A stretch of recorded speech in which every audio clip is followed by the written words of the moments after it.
उत्तराखंड कांग्रेस पर मित्र विपक्ष का आरोप यूं ही नहीं लगाया जाता।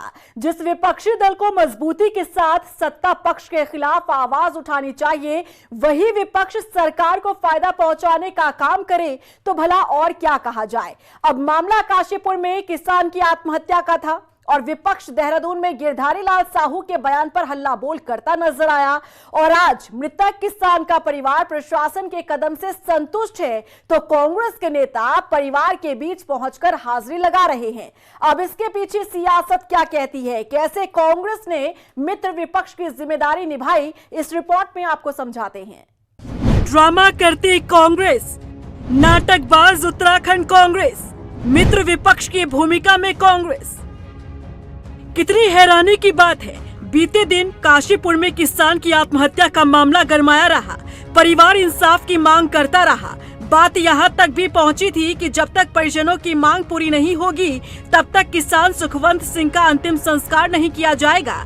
हालांकि समय रहते मांग मानी गई और अंतिम संस्कार भी हुआ, लेकिन जिस विपक्ष को इस मुद्दे पर सत्ता पक्ष को घेरना चाहिए था, काशीपुर पहुंचकर इस मुद्दे को प्रमुखता के साथ उठाना चाहिए था, बजाय इसके पूरी कांग्रेस देहरादून में ही हंगामा करती रही। वो भी मंत्री रेखा आर्य के पति गिरधारी लाल साहू के उस बयान पर जिसमें बिहार की बेटियों पर आपत्तिजनक टिप्पणी की गई थी।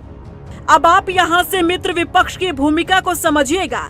जिस कांग्रेस को कल काशीपुर में होना चाहिए था, किसान परिवार को इंसाफ दिलाने की मांग उठानी चाहिए थी, सत्ता पक्ष को आईना दिखाना चाहिए था, बजाय इसके कांग्रेस देहरादून में गिरधारी लाल के बयान पर हंगामा करती रही। सवाल ये है कि आखिर उस कांग्रेस को गिरधारी लाल के बयान की याद कल ही क्यों आई? इससे पहले कांग्रेस ने इस मुद्दे को क्यों नहीं उठाया? क्या ये कांग्रेस की सोची समझी रणनीति का हिस्सा नहीं? क्योंकि कांग्रेस बखूबी इस बात को समझती थी कि काशीपुर में कांग्रेस का हल्ला बोल सत्ता पक्ष की राह में रोड़ा बनने का काम करेगा और यहीं से कांग्रेस ने सरकार को साफ रास्ता देने का काम कर दिया। उत्तराखंड कांग्रेस किसी भी तरह बस अपनी वजूद बचाए घूम रही है। बस इसे ईडी का डर कहें या ठेकेदारों और खनन वालों से दोस्ती, कांग्रेस का ज्वलंत मुद्दे पर सरकार को ना घेरना इस बात की तस्दीक करता है कि कांग्रेस नेता पैसों को ज्यादा तवज्जो देते हैं बजाय सरकार के खिलाफ आवाज उठाने को। इस बात को आप ऐसे समझ सकते हैं कि कुछ समय पहले ही यूके SSSC पेपर लीक मामले में हल्ला हुआ, सरकार ने पेपर निरस्त कर दिया, तब जाकर विपक्ष जागा और मार्च निकाला गया।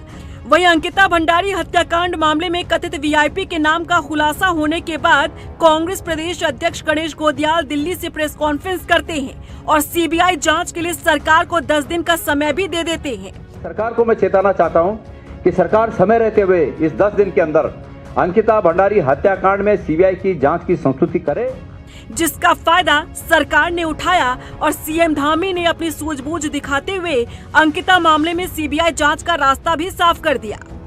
अब इसे मित्र विपक्ष ना कहें तो भला और क्या कहा जाए। याद कीजिए वो दौर जब बीजेपी विपक्ष में हुआ करती थी और गैस सिलेंडर पर 1 रुपया बढ़ जाने पर कैसे बीजेपी के नेता सड़कों पर उतरकर तत्कालीन यूपीए सरकार को विपक्ष की ताकत दिखाने का काम करती थी। लेकिन आज वही कांग्रेस विपक्ष में बैठ मित्रता निभा रही है।